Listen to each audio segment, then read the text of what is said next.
2 दिन और लॉकडाउन बढ़ा दिया गया है, यानी कि गुरुवार सुबह 7 बजे तक ये लॉकडाउन रहेगा, जिसका आपको सामना करना होगा और ये आपके ही बचाव के लिए है। सावधानी आपका ही काम है बरतना। और ये भी तमाम बड़े फैसले यूपी सरकार की ओर से जैसा कि लिए गए हैं अभी तक। और जितेंद्र भाटी हमारे संवाददाता गाजियाबाद से हमारे साथ जुड़ चुके हैं। जितेंद्र, गाजियाबाद भी एनसीआर इलाके में आता है, ऐसे में दूसरे राज्यों से आना जाना लोगों का जारी है। अभी भी कई लोगों को ये उम्मीदें होंगी कि 3 दिन का लॉकडाउन है, चलिए ये भी समय बिता लेते हैं, इसके बाद तो लॉकडाउन हटना ही है और उनका मूवमेंट फिर से शुरू होगा। लेकिन अब एक बार फिर से हम देख पा रहे हैं कि ये फैसला यूपी सरकार का सामने है, 2 दिन का लॉकडाउन बढ़ा दिया गया है। देखिए, इस महामारी से बचने के लिए जाहिर तौर पर एक ही विकल्प रह गया है कि लॉकडाउन लगाया जाए। और जिस तरीके से लोगों का आवागमन रहता है और कई जिलों से गाजियाबाद और दिल्ली नोएडा इलाकों में, तो उन जगहों पर जाने में पूरी तरीके से रोक रहे। इसका खास तौर से मीटिंग की गई और कार्यप्रणाली जो कि बेहद खराब हो चली है, उसको सुचारू रूप से चलाने के लिए, ठीक करने के लिए लॉकडाउन लगाया गया है। 2 दिन का लॉकडाउन रहेगा। हालांकि इसमें जिस तरीके की गतिविधि रहती है आमतौर पर, उनमें कहीं ना कहीं रोक रहेगी।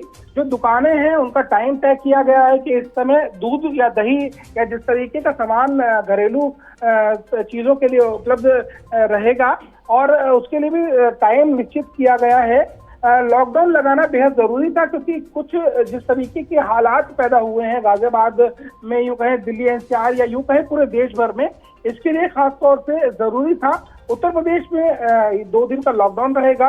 अब जिस तरीके से कोरोना वायरस लगातार लोगों को संक्रमित कर रहा है, त्राहिमाम का माहौल है उत्तर प्रदेश में, उसको कहीं ना कहीं कंट्रोल किया जाएगा। जी बिल्कुल। और जितेंद्र भाटी, क्योंकि कई ऐसे युवा वर्ग है जिनका रोजाना आना जाना है, दिल्ली की ओर भी आना जाना है, ऐसे में कई युवा वर्ग के मन में ये सवाल जरूर उठ रहा होगा जब उन तक ये खबर पहुंच रही होगी कि 2 दिन का लॉकडाउन बढ़ा दिया गया है, तो मूवमेंट कैसे होगा, दूसरे राज्यों में जो काम कर रहे हैं वो कैसे जाएंगे, ये भी सवाल कई लोगों के मन में उठ रहा होगा।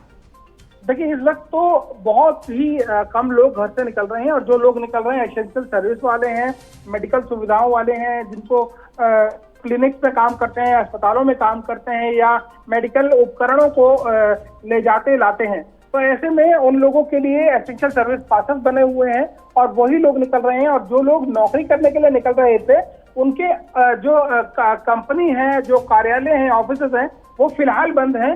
लॉकडाउन की स्थिति है, अभी लोग अगर घर में रहे तो ज्यादा उनको संक्रमण से बचा जा सकता है।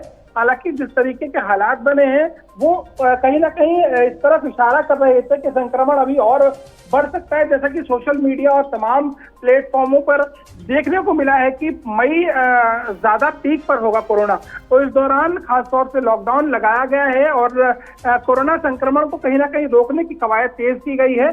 फिलहाल जिस तरीके के हालात है वो काफी दयनीय बने हुए हैं, क्योंकि हर तरीके की जो मशीनरी काम कर रही थी कोरोना काल में, वो पूरी तरीके से फेल हुई है।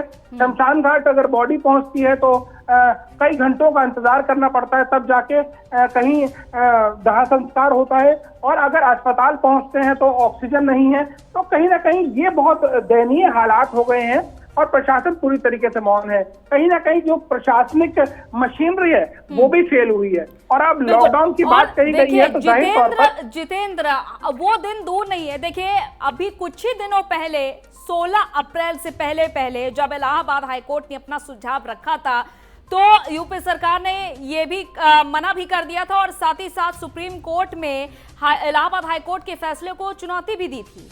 और इसके बाद अब ये नजर आ रहा है कि जब इलाहाबाद हाईकोर्ट ने साफ कहा कि 2 दिन का जो आप लॉकडाउन लगा रहे हैं वो नाकाफी है और निरर्थक भी है, क्योंकि मामले तेजी से बढ़ रहे हैं, तो अब ये साफ समझा जा सकता है कि शायद यूपी सरकार इलाहाबाद हाईकोर्ट के जितने भी जो बातें हैं, जो मुख्य बिंदु हैं, उनसे सहमत नजर आ रही है। अब देखिए, अब सहमत हो रही है, वो एक बड़ी बात है। हालांकि जिस तरीके के हालात उत्तर प्रदेश में पैदा हुए हैं, लगातार कोरोना संक्रमण बढ़ रहा है और मौतों का आंकड़ा भी बढ़ा है, तो जाहिर तौर पर ये लॉकडाउन की जो अवधि है वो भी बढ़नी चाहिए। हालांकि ये जिस तरीके से इलाहाबाद हाईकोर्ट ने कहा था, उसको लेकर पहले ही उत्तर प्रदेश सरकार को ये तय कर लेना चाहिए था कि लॉकडाउन लगे और हर तरीके से व्यवस्थित किया जाए, क्योंकि मेन बात है अंजलि कि इस कोरोना वायरस को किस तरीके से कंट्रोल में लाया जाए। जिस तरीके से तेजी से लोगों की मौत हुई है, ऑक्सीजन की उपलब्धता नहीं है, अस्पतालों में बेड नहीं है, वो काफी दयनीय हालात हैं। और इन हालातों को कंट्रोल करने के लिए लॉकडाउन ही एक आखिरी हालात को कंट्रोल करने के लिए लॉकडाउन ही एक आखिरी विकल्प रह गया है। और इस विकल्प को फिलहाल अपनाया गया है 2 दिन के लिए। और अब देखने वाली बात ये होगी कि इस 2 दिन में कितने संक्रमण के मामले कम होते हैं। हालांकि अनुमान ये लगाया जा रहा है कि इस 2 दिन के बाद इसको एक्सटेंड भी किया जाएगा। जी अंजलि, बिल्कुल, क्योंकि इलाहाबाद हाईकोर्ट ने ये कहा है कि एक बार और सोच लें और संपूर्ण लॉकडाउन लगाया जाए। ये 2-2, 3-3 दिन करके जो लॉकडाउन लगाया जा रहा है, ये फैसले न लेकर के संपूर्ण लॉकडाउन लगाया जाए। बहुत बहुत शुक्रिया जितेंद्र तमाम जानकारी के लिए। तो ये फैसले देखा आपने कि 2 दिन के लिए लॉकडाउन की अवधि जो है वो बढ़ा दी गई है।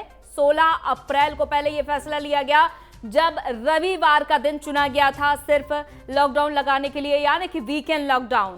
और कई जगह ये भी सवाल उठने शुरू हुए कि क्या वीकेंड लॉकडाउन से कोरोना संक्रमण की जो रफ्तार है वो थम जाएगी। और इसके बाद फैसले बदलते रहे, हमने अपनी आंखों के सामने फैसले बदलते हुए देखे।